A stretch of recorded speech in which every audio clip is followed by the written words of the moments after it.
Bizning öydükler için faqat vaqtingizni chiqaramamsiz siz. Vay. Voyjon, nimancha mesut keldingiz uyga? Nim deyse? Erkin. Erkin. Hey. Ma öynama banka qarz pulini topshirgan vaqt kelib qoldi. Bu ay siz chiqarib turamsiz, mening yonimda pul qolmadi. Vay. Maaşınız mı chiqqandi? Maaş kalmadı. Akşam balı da iç. Ya özünüze bakın ya. Özünüze bakın ya. Erkin.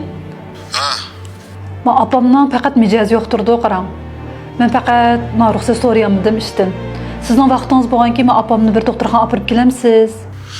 Apamni doktorxonaga men olib bormasam mening ham ko'rinib qoldi ekan. Bir azar chidab tursangiz siz demoqqa vaqtingiz o'zingiz olib borib keling. Ay nima deyapsiz? Sizmi ularga kuyov o'g'il bo'g'li bir 10 yil bo'lib qoldi. Bir tuzuk bir gap qiling. Bizning uydagilar uchun faqat vaqtingizni chiqaramamsiz siz. Vay.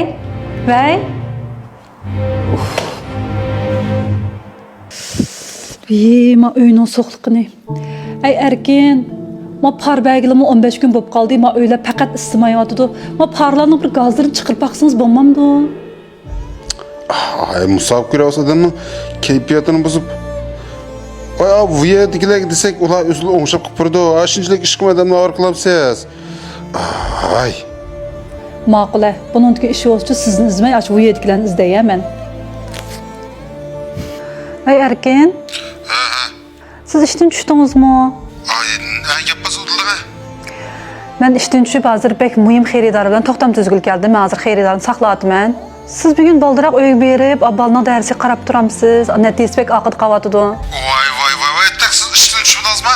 Bu xaridor bilan ko'rishim deb qolib, xaridor bilan ko'rishyapsiz. Kim bilan ko'rishyapsiz? Kim bildi uni? Ay nima deyapsiz? Men bu uyimiz uchun ozroq pul topay deyapman. G'oma bek muhim xaridor. Ay, baldiganning cho'nglab qasıl bo'lgan desa o.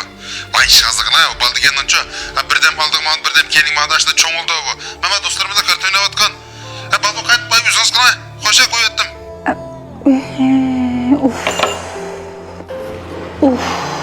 Oy. Voyjon, nimancha mesut keldingiz uyga? Nim deyse?